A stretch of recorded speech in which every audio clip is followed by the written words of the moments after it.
William Reed is going to be tried again. It won't do any good, Major. He's going to be tried, convicted, and executed.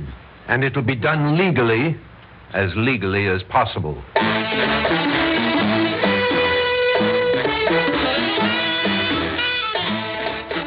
Theater 5 presents The Wrong Arm of Justice.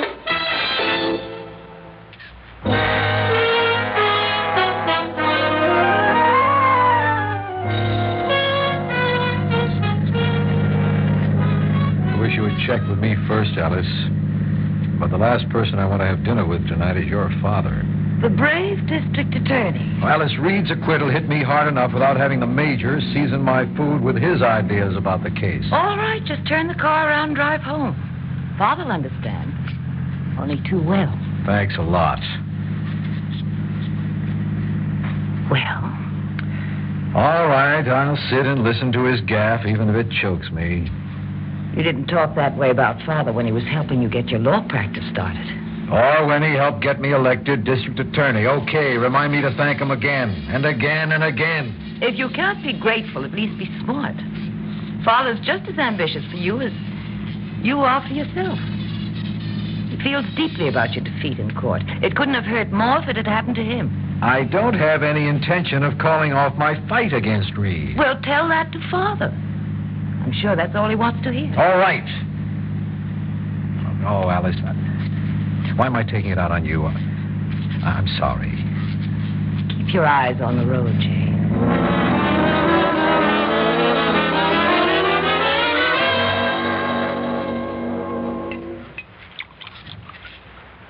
Are you sure you won't have another glass of wine, Jay? No, thank you, Major. You'll drink with me, Alice? Certainly, Father. It's not often you honor the old Major with your company of an evening. Jay's been busy. Yes. Well, now that Reed is free again to terrorize the public, you'll have a lot more time on your hands. If you don't mind, Major, I'd rather not discuss the Reed case. He apparently bought off the jury. I have no proof of that. Come on, son. You presented an airtight case. If those jurors weren't bribed, then they were afraid of reprisal by Reed's gang. Listen, the next time... Never mind. Oh, go on, Jay. I said I don't want to talk about it. Jay claims he isn't going to stop trying until Reed is convicted. Oh, sure. I don't care how long it takes. I'll get him. Yes, that's what you said in the newspaper interview. Your statement was printed side by side with Reed's. His read better. Major, get off my back. I'm sorry, Jay. I know the wound is still fresh. I did everything I could. Yes, everything you were permitted to do. Okay. Let's rehash all my mistakes. Tell me how you would have handled the case. Oh, no, Jay, no. I can't find fault with your prosecution of the case one bit. You made mince pie of Reed's defense, and your summation was brilliant. I was proud of you. Thanks. But unfortunately, your effort was in vain. He got to that jury. I thought he might. Major, I'll say without reservation that I believe Reed bribed or frightened the jury. But proving it is another thing. I've had each one of those 12 men down at my office. I promised them immunity. I promised them protection. Yet all of them swore they voted on the evidence. Ha! Should I have beaten the truth out of them? Well, that might not have been a bad idea. But I'll agree it wouldn't have done any good. Even if one of them stopped fearing for his life or the lives of his family, at best you'd get only a new trial. Then the same thing all over again. Decent people living in daily terror of that killer. And the law powerless to do anything about it. We are not powerless. You've got to fight fire with fire. Major, don't you think I get fed up seeing people like Reed go free? Reed's crimes are against the people, but it was my face that was pushed in the mud by that verdict. Maybe you like the taste of mud, Jay. Alice. Now, I didn't mean this to develop into a family argument. No? No, sir. Now, we shouldn't be fighting each other. The enemy is William Reed. Let's turn our anger against him, and let's be selfish about it. Now, this acquittal is going to affect your career, Jay. Oh, you put up a grand fight, but Reed won. And after the dust settles, that's all the people are going to remember. You failed them. I did my best. Is that what you're going to say in your campaign speeches? That is, if the party doesn't dump you for a new candidate. Is that a threat, Major? Why should I threaten you, Jay? I want to see you get reelected. Oh, excuse me. That must be a call I was expecting. Did you know about this, Alice? Did you know he was going to threaten me? The threat to your career isn't from my father. And you can keep that prosecuting attorney tone out of your voice. Save it for Reed. What does he want me to do? What does he expect me to agree to? Come on, there must be something.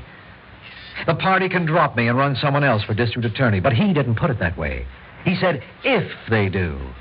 I know your father well enough to know he's giving me an alternative. What is it? Ask him. Oh, I'm sorry we were interrupted.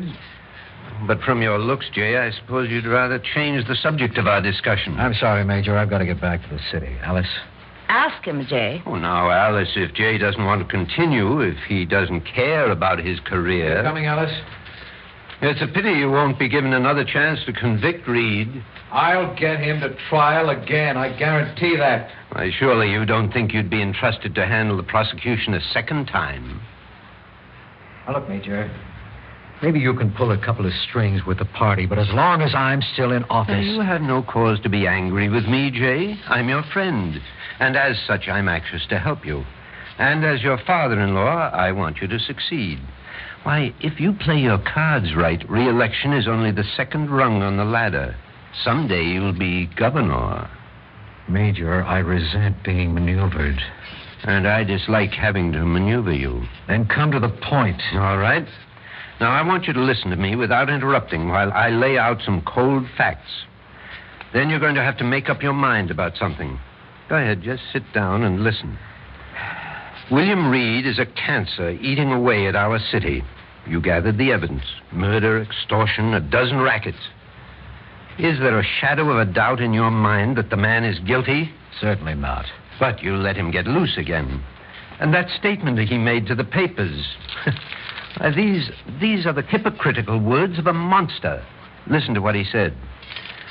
All I want to say is that my acquittal reaffirms my belief in American justice.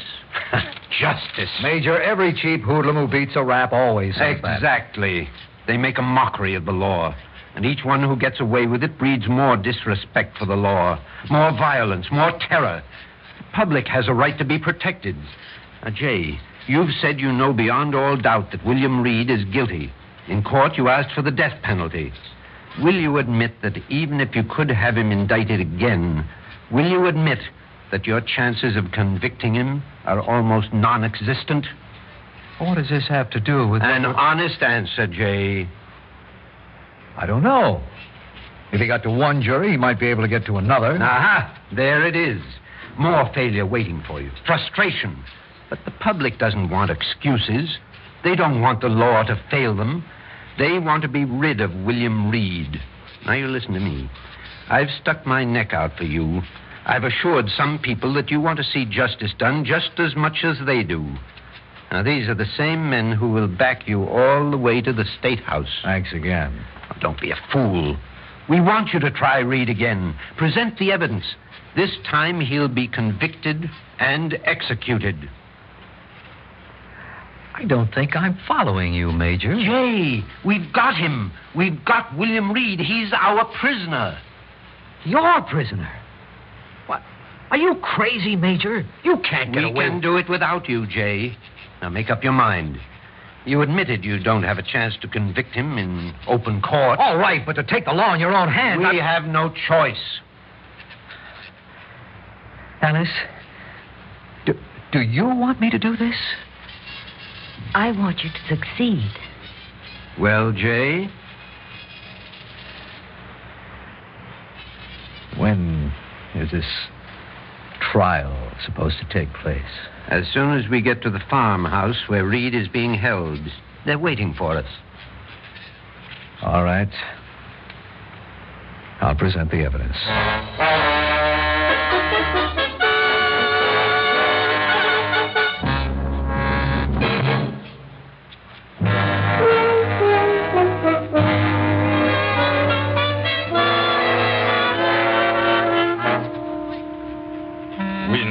Reed's little hideaway in the hills for some time.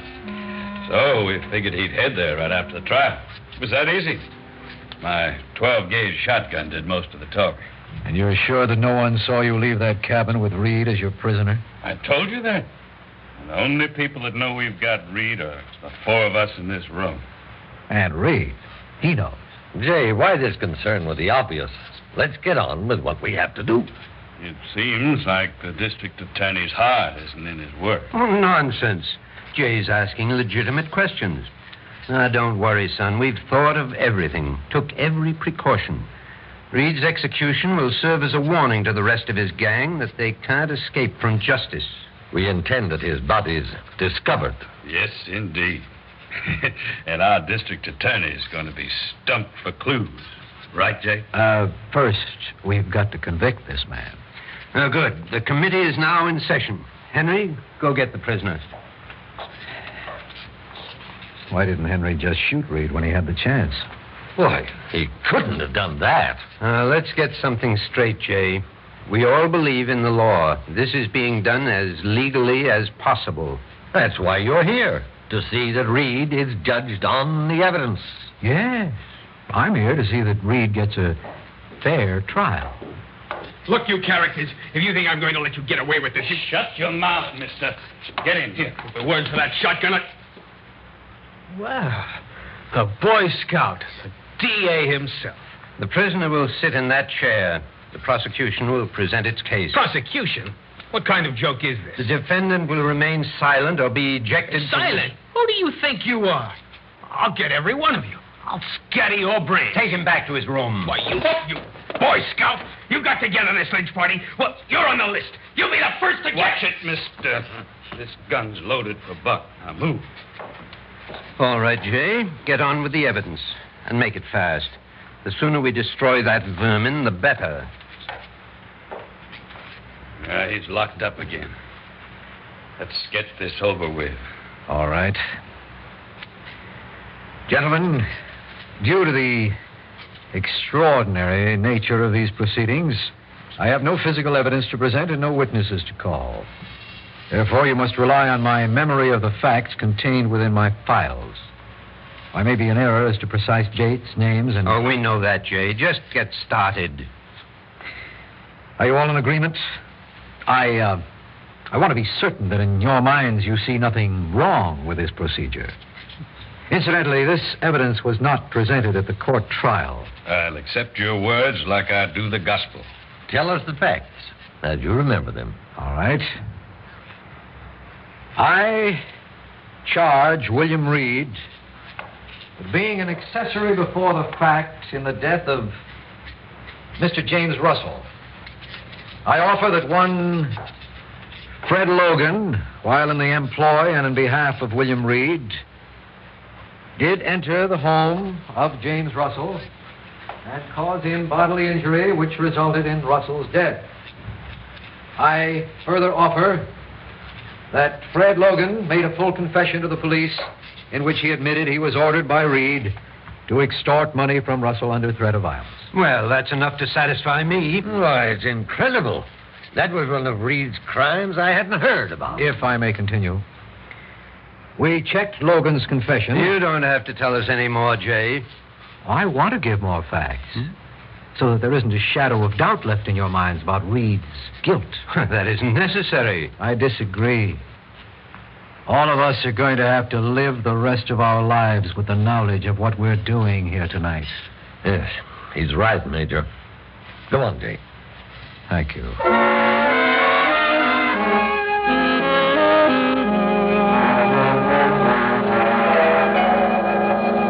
And that concludes the case for the prosecution. Good, solid, and airtight. Well, gentlemen, all that remains is to pass sentence. Just a minute. The prisoner has the right of defense. What?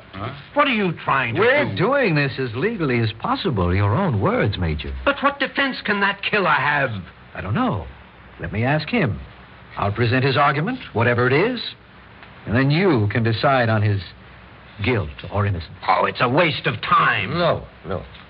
Let's hear Reed's story. It won't hurt to take another few minutes. Give me the key to the room, Henry. I'd better come along with the shotgun. That won't be necessary. If he tries anything, I'll call out. A ridiculous delay.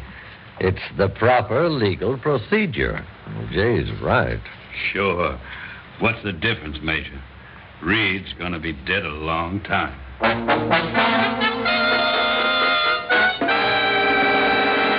Name your price. Anything. Listen, you're the DA. You can't join in a kangaroo court. You can't. You're scared. Well, you're sure right I am. This is crazy. Please. Please. You're finished, Reed. All finished.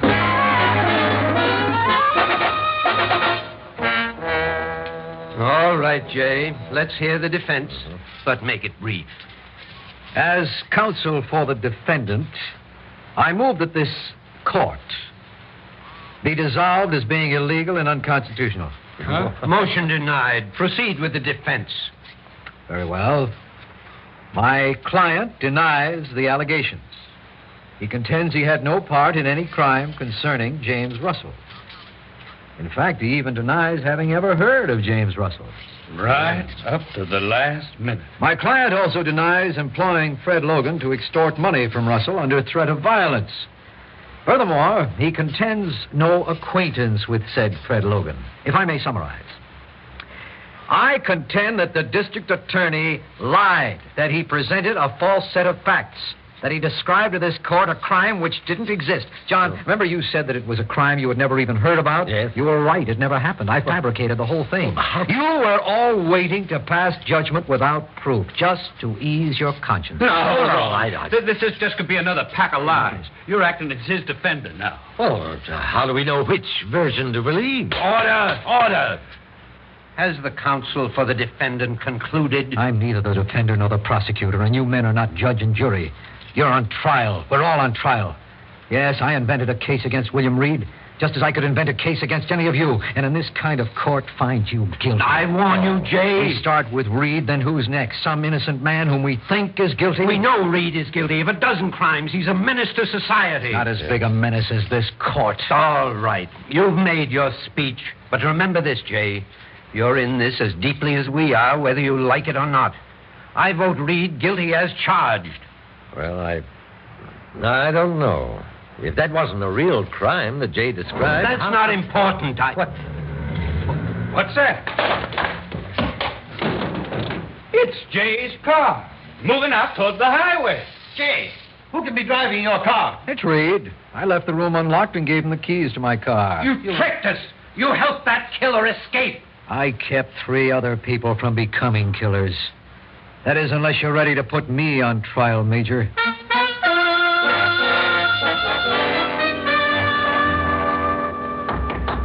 Come in.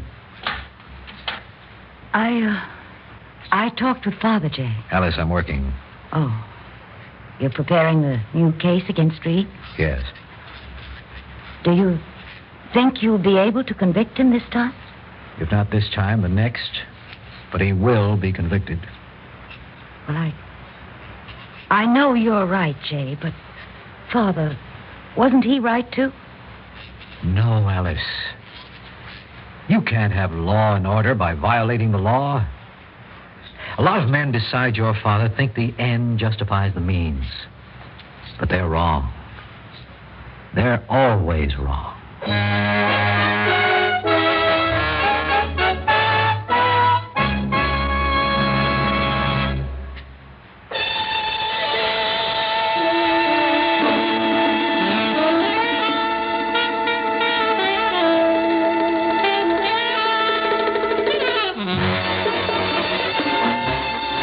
Theater 5 has presented The Wrong Arm of Justice, written by Leonard Stadd and directed by Ted Bell. In the cast, John Seymour, Connie Lemke, George Petrie, Mark Daniels, George Baxter, and Marty Myers. Audio engineer Neil Pultz. Sound technician M.C. Brock. Original music by Alexander Vlastotsenko. Orchestra under the direction of Glenn Osser. Executive producer for Theater 5, Edward A. Byron.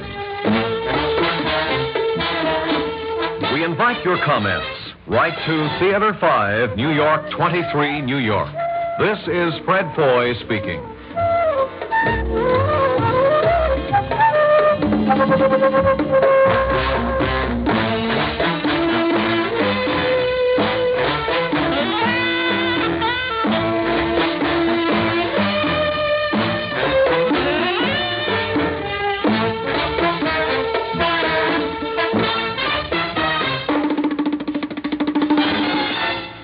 This has been an ABC Radio Network production.